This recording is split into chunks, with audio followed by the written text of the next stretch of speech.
Hi Goa Flow-ers, I'm Anita Goa. Last week I offered you a video on yoga books that I recommend to anybody who practices yoga. This week I'm going to share with you books that I recommend for yoga teachers. The books that I recommended last week for everybody, of course, also applies to teachers, because as a teacher we are always students. Now, like I said in the other video, I have a lot of books, and as I've been going through them, I realize I have a lot of books, and I let go of probably like 50 or maybe even 60 books before I moved from New York to London, so I had even more, but I feel now that I am down to my essentials. By no means am I saying that you have to buy all of these books. I'm a little bit on the crazy side. I completely realize that I rather spend my money on books than truly really anything else, except for handbags, that might be. But I am just sharing these with you, and maybe you have some, maybe you'll feel inspired to get one or two, you know, just look at your budget and buy accordingly, obviously. Alright, so many books to cover here. I wasn't quite sure how to begin, but I am deciding to start with these three books that come from Mark Stevens, an unbelievable teacher in California. He is Ashtanga based, that's where his training comes from, but he has studied with so many amazing teachers. These books are so valuable, I think, to have in your library. The first one that I got was Teaching Yoga. This was his first book, and basically this one goes through all of the techniques of asana. It goes through some philosophy, and I kind of feel like it's a 200-hour teacher training in this book. So if you've gone through a 200-hour and you just want, you know, refresh yourself and you want to read every now and then, this is a fantastic book to have. The next book is by the same author, Mark Stevens, and this is about yoga sequencing. I think yoga sequencing for most teachers is very challenging, and actually a lot of teacher trainings don't go through yoga sequencing in detail. It's a lot that you have to, you know, practice in your own self-practice as well as in your teaching, and sort of figure out maybe your own sequencing. But this one really talks in detail about how to sequence, when to put in arm balances, when to put in back bends, twists and inversions, and so on and so forth. And it is a really wonderful resource. It goes through level 1, 2, and 3, and how you should sequence for each of the different levels. I love this one. The next one is called Yoga Adjustments. This one I haven't read that much because I feel like I got such amazing training in adjustments from my Ashtanga training, and Beryl Bender Birch, as well as her late husband Tom Birch, were amazing adjusters. And if I can ever say what is my strength as a teacher, it probably is making adjustments in students and in clients. And for those of you who have trained with me here on YouTube, you have and never taken my class, you will not know this, but it's definitely something that I'm really good at. But still, I wanted to have this one in my library so I could every now and then go back and refer and look at it. So definitely, like everything in yoga and everything in teaching, is practice, but it's great to have pictures to look at, and if you're not quite sure, especially as a new teacher, how to do adjustments, I highly recommend this book.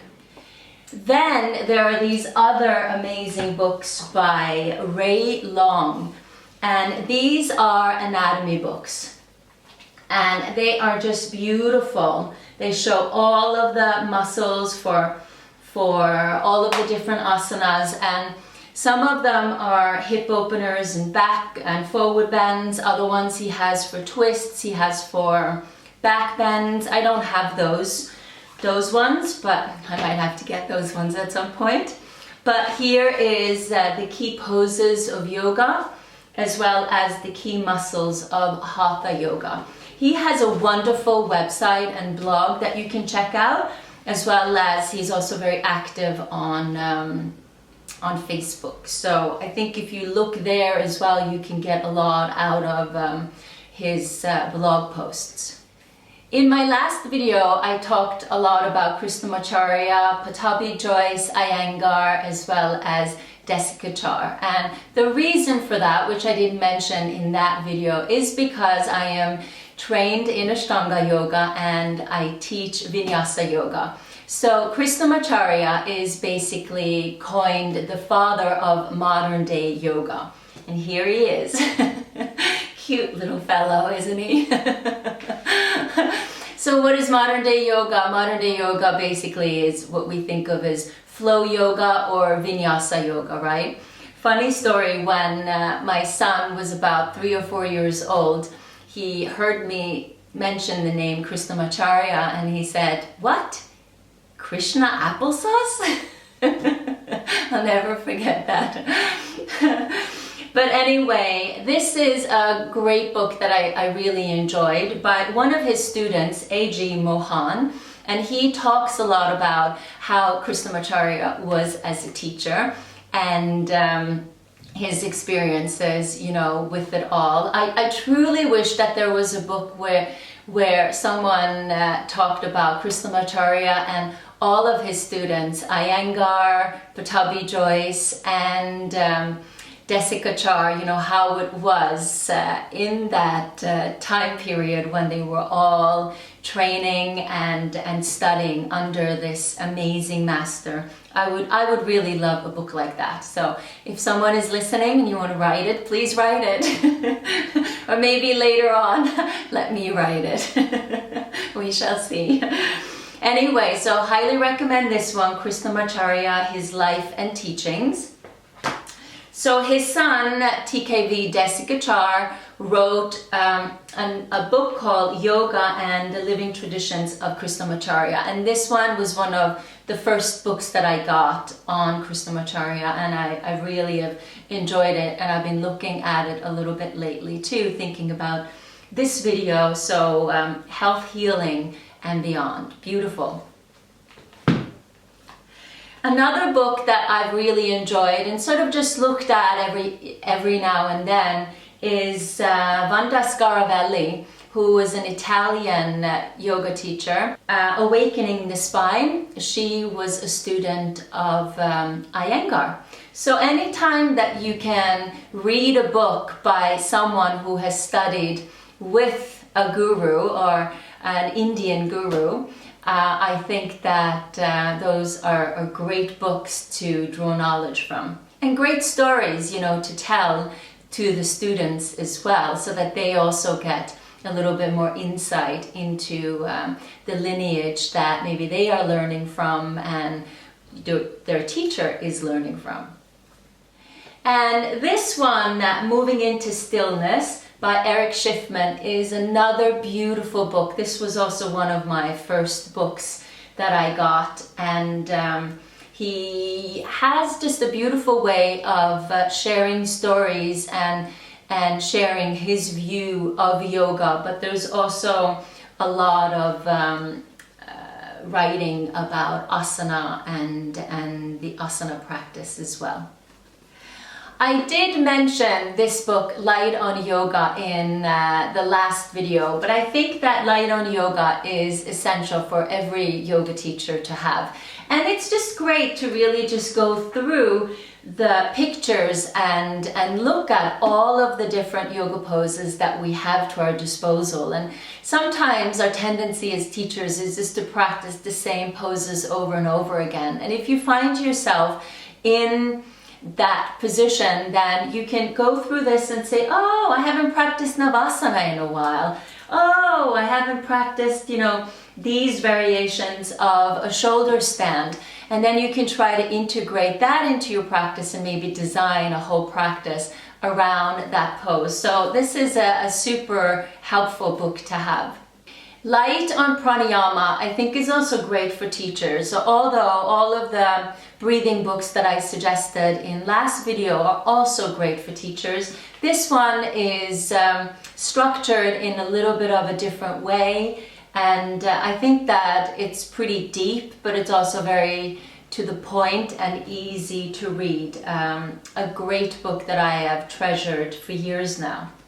And Mula Bandha, this is a great book by the Bihar School of Yoga in India, where I studied for a summer. It was a great experience. And I've had this book ever since then, which was in 1998, I believe, or 1999. A very thin book, but easy to read. These you can get on Amazon now. It took a long time before they came, I remember, to America, but now they're readily available everywhere. Any of the books by the Bihar School of Yoga I think are great. Yeah, the next two books are very interesting. These cover a little bit more the metaphors behind the yoga poses. So if you're interested in, learning a little bit more about the stories behind the yoga poses, I really recommend Myths of the Asanas by Elana Cavalia. And she's a New York City yoga teacher, beautiful teacher. And this one, Hatha Yoga, The Hidden Language by Swami, Sivananda, Radha. Great ones to go a little bit more in depth in a different way. And also, if you're interested in the Hindu gods, the deities, this one is really cute. It's the Little Book of Hindu Deities by Sanjay Patel. And it's very colorful, and it just gives you sort of the basics, the boiled down, I think, essence about all of the main Hindu gods. The last two books that I'm going to share with you are two books that might not necessarily be yoga books. One of them is more of a yoga book, but the other one is not. But still, it is yoga. The first one is Daring Greatly by Brene Brown. And the second one is The Four Desires by Rod Stryker. So I don't have the covers of these because, as you know, I color coordinate my books. So that has resulted in me throwing out the covers. But the reason I tell you about Daring Greatly is this one had a huge impact on me as I was reading about it, and especially the chapter about not feeling enough. That is something that I have sort of struggled with my whole entire life. I was adding up all of the hours that I've taught, and I think it was 10,000 hours or something that I have taught. It was, I don't know, it was like a ridiculous amount of hours. And I kept saying to myself, and still I don't feel like I'm a good teacher, and still I don't feel enough. And I thought, how ridiculous is that? I know teachers who have taught much less than me and are going out there and, sort of ruling the world. So it's a huge thing that I constantly keep working with, and I've come a really long way. And this book has helped me out a lot. And it talks a lot about, allowing yourself to be vulnerable, which is so important on this journey as a yoga teacher. It is really challenging to be a yoga teacher. Some people think that it's very easy, but it truly is not. And you have to have compassion with everyone's journey and where they come from, and you have to have compassion towards yourself and just develop confidence really within yourself as you are teaching yoga, because there are very many challenging situations that come up, and there's also a lot of things that you have to teach students that maybe they are not necessarily interested in, or they don't really want to learn, but you have to go through it anyway, and that takes a lot of courage that takes some vulnerability at times, and it takes a lot of confidence. So the next book, which was the Four Desires, the Four Agreements is also another great book, by the way. This one takes you through a lot of questions so that you know what your Dharma is, so that you know what your Sankalpa, your intention is. And the more you know what your Dharma is, and the more you know what your intention is, the easier it is. And it's never easy, but the easier it is, I think, to be on this path, so that you are reminded of why you are doing this. Because when it's great and you get a lot of feedback and the students are loving your class, then it's fantastic. But during those times when you get zero feedback, and maybe you get negative feedback, or you hit a little bumpy ride on your teaching path, then you gotta move deep and you gotta move in there to really, why are you doing this? What is the purpose? So I think that these two books are really valuable in teaching us, I think, in a modern day way, probably also in how to go deeper and stay true to ourselves.